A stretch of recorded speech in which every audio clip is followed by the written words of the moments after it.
एक ऐसी चीज जिसे हर कोई चाहता है। 24 सालों में जिस भी कंपनी ने इसको स्पॉन्सर किया है, उसके साथ कुछ ना कुछ बुरा जरूर हुआ है। दिवालिया होना, जेल जाना, सरकारी प्रतिबंध या कंपनी का पूरी तरह से खत्म हो जाना।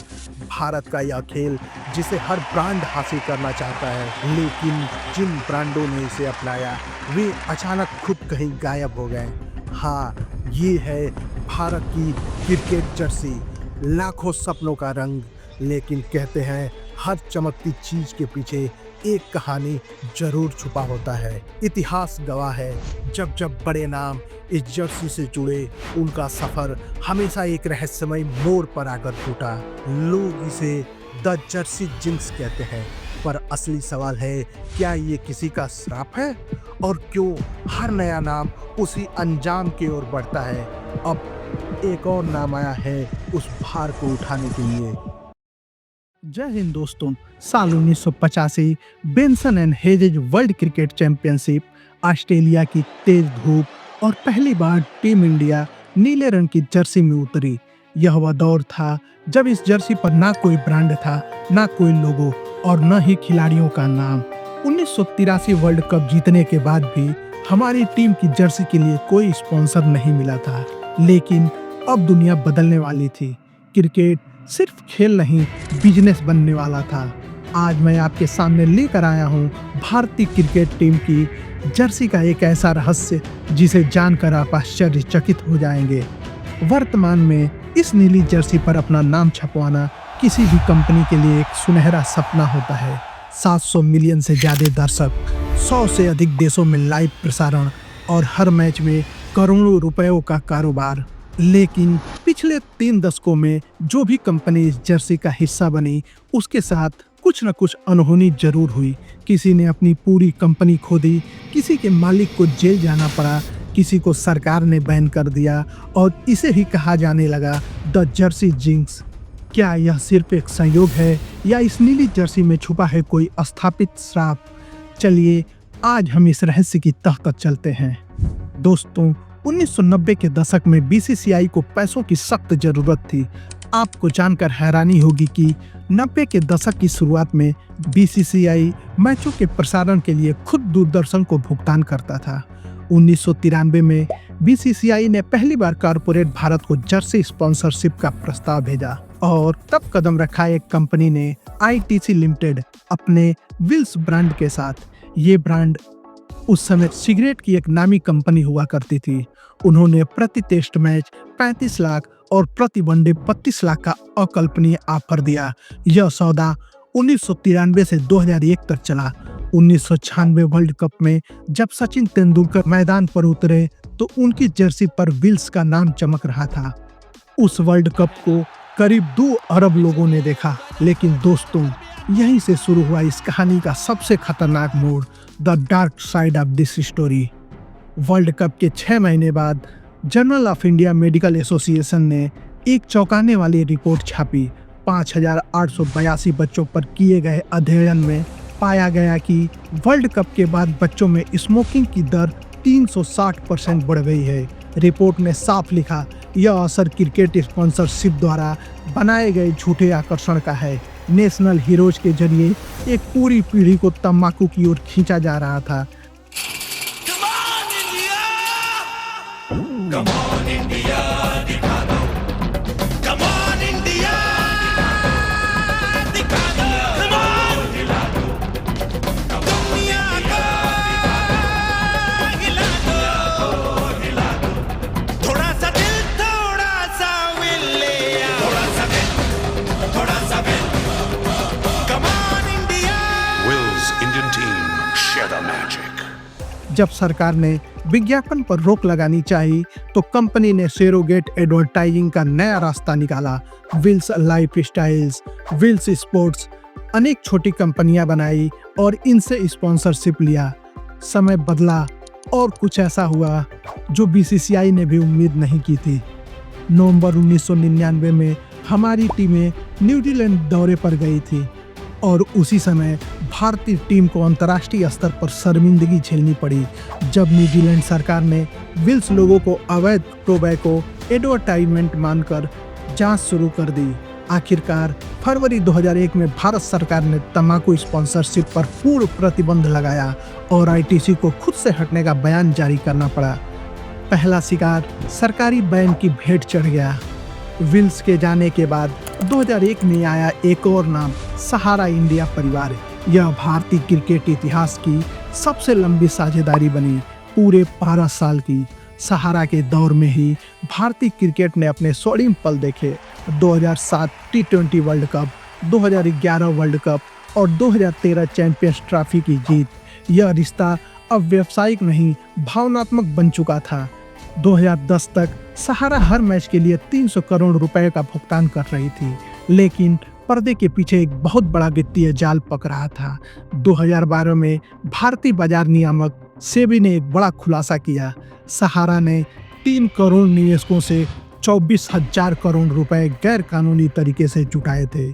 इसके बाद सहारा समूह के संस्थापक की गिरफ्तारी हुई और यह कंपनी रातों रात बर्बाद हो गई। जर्सी जिंस का दूसरा शिकार घोटाले और जेल की भेंट चढ़ा, लेकिन सवाल वही रह गया, क्या यह सिर्फ संयोग था या जर्सी का श्राप? सहारा के जाने के बाद 2014 में आई स्टार इंडिया, एक मीडिया पावर हाउस जो पहले से ही ब्रॉडकास्ट पार्टनर थी। यह एक परफेक्ट मैच लगता था, लेकिन फिर पैटर्न दोहराया गया। 2017 में डिज्नी ने फॉक्स, जो स्टार इंडिया की मालिक थी, को खरीद लिया। डिज्नी क्रिकेट में पैसा नहीं लगाना चाहती थी और उसी समय भारत में कंपटीशन ऑफ इंडिया ने स्टार पर एक अधिकार यानी मोनोपोली का आरोप लगाया, क्योंकि ब्रॉडकास्टिंग, स्ट्रीमिंग और जर्सी स्पॉन्सरशिप तीनों एक ही कंपनी के पास थे। 2017 में बिना शोर किए स्टार का नाम जर्सी से गायब हो गया। ना कोई प्रेस रिलीज, ना कोई न्यूज, रातों रात गायब। स्टार के जाने के बाद 2017 में मैदान में उतरी एक चीनी स्मार्टफोन कंपनी ओप्पो। उन्होंने भारतीय क्रिकेट में इतिहास का सबसे बड़ा दांव खेला, 1000 करोड़ का अनुबंध सिर्फ 5 साल की डील के लिए। हर चौके पर ओप्पो का लोगो, हर एड में कोहली और धोनी। लेकिन उसी समय भारत के मोबाइल बाजार में भयंकर प्रतिस्पर्धा आई। 2018-19 तक ओप्पो की मार्केट शेयर 15% से गिरकर 8% हो गई। 2019 में ओप्पो ने 5 साल का एग्रीमेंट सिर्फ 2 साल में खत्म कर दिया। अधिकारियों ने प्रेस रिलीज में कहा, हमने जितना सोचा उससे कहीं ज्यादा खर्च कर दिया। अनुमान है कि ओप्पो ने लगभग 1800 करोड़ से ज्यादा का इन्वेस्टमेंट सिर्फ 2 साल में किया, जिसका कोई भी फायदा ओप्पो को नहीं हुआ। विल, सहारा, स्टार, ओप्पो, हर नाम अलग स्ट्रेटेजी लेकर आया, पर कहानी का अंत एक जैसा ही रहा। अब आने वाली है इस जर्सी के श्राप की सबसे शॉकिंग कहानी। अगला नाम किसी तंबाकू, मीडिया या मोबाइल कंपनी का नहीं था, यह था भारत के एजुकेशनल एम्पायर का Byju's. He is the corporate all-rounder, the man batting at the wicket at one of the world's largest edtech companies, Byju's. For the past 15 years, Baiju Ravindran has been captaining the company, scoring a whopping $22 billion valuation on the way. BCCI was for 18 months and Byju's had to pay 4.61 crore rupees for each bilateral game and 1.56 crore rupees for each ICC fixture. जिसने 22 billion की valuation छुई, बच्चों को सपने बेचे और फिर उसी भरोसे के नीचे खुद दब गया। ओप्पो के बाहर होते ही बायजू ने वही कॉन्ट्रैक्ट उठा लिया, 4 करोड़ प्रति द्विपक्षीय मैच और 37 करोड़ प्रति आईसीसी मैच। और तभी पूरे वर्ल्ड में 2020 में आया कोविड।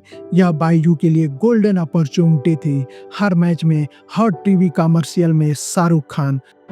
अपने बच्चों को बायजूस ट्यूशन सेंटर पर छोड़ और बाकी सब हम पर छोड़ दो।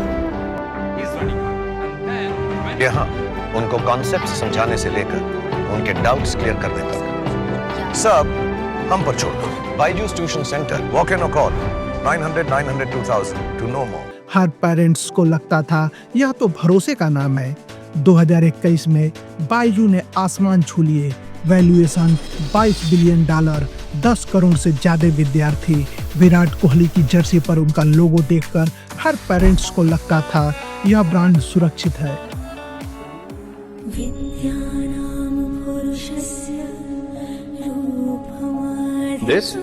This is more than a jersey. When I'm in it, I'm not just a player. I'm a student. In this jersey, I learn how to win with grace, or lose, but never lose face.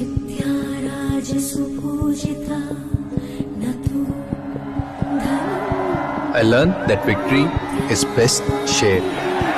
And sorrows are best well left. I learn how to ride the highs. I learn how to hide the lows. Every match, every inning. It has taught me to carry the weight of a billion budding dreams. This is not just a jersey. It's a reminder to never stop learning. Keep learning. Byju's. 2022 में domino effect शुरू हुआ। बायजू के ऊपर लगभग 100 करोड़ का BCCI का बकाया था, जिसके लिए बीसीसीआई ने बायजू को एक नोटिस भेजा और ये खबर रातों रात पूरे देश में फैल गई। निवेशक दूर भागने लगे। वैल्यूएशन 95% से गिरकर केवल 1 बिलियन पर आ गई। 2024 में नेशनल कंपनी लॉ ट्रिब्यूनल ने बीसीसीआई की याचिका पर बायजू के खिलाफ दिवालियापन की कार्यवाही शुरू कर दी। 500 करोड़ से ज्यादा का क्रिकेट इन्वेस्टमेंट रातों रात डूब गया। 30,000 से ज्यादा लोगों की रोजगार चली गई। बायजू रविंद्रन, जो कभी इंडिया का एजुकेशन किंग था, अब दिवालिया हो गया था। बायजू के पतन के बाद मार्च 2023 में मैदान में उतरी भारत की गेमिंग रिवॉल्यूशन ड्रीम 11, एक ऐसा ब्रांड जिसने कहा अब पढ़ाई नहीं, खेल से कमाओ। इन्होंने 358 करोड़ का सौदा किया। हर मैच में एक ही नाम गूंजा, ड्रीम 11। यह सिर्फ ब्रांड नहीं था, यह एक नेशनल ऑब्सेशन बन चुका था। लाखों युवा अपने फोन पर टीम बना रहे थे, लेकिन यह गेम नहीं, यह एक चाल थी। 40% लोगों ने कर्ज लेकर खेला। 200 से ज्यादा आत्महत्याएं हुई। Labour, petrol pump workers, delivery boy सब अपनी डेली अर्निंग दांव पर लगा रहे थे। लेकिन सरकार की आंखें खुल गई। अगस्त 2025 में भारत सरकार ने एक ऐसा कदम उठाया जिसकी किसी ने कल्पना भी नहीं की थी। Promotion and regulation of online gaming bill 2025 पास हो गया। इस कानून ने रियल मनी गेमिंग और फैंटेसी स्पोर्ट्स पर पूर्ण प्रतिबंध लगा दिया। ड्रीम 11 का पूरा बिजनेस मॉडल ही रातों रात खत्म हो गया। 7200 करोड़ का एनुअल रेवेन्यू, सब कुछ एक कानून से डूबा। ड्रीम 11 ने सपने बेचकर मात्र 4 साल में करोड़ों कमाए। हर साल लगभग 2 गुना रेवेन्यू कमाया। उसके बाद सितंबर 2025 एशिया कप में टीम इंडिया मैदान में उतरी, लेकिन जर्सी पर कोई स्पॉन्सर नहीं था। 24 साल में 6 स्पॉन्सर और सभी मुसीबत में फंसे। दोस्तों, आपको क्या लगता है, क्या यह सच में श्राप है? चलिए इसको समझते हैं। यह जर्सी वाला श्राप सिर्फ भारत में नहीं बल्कि पूरी दुनिया में देखने को मिलता है।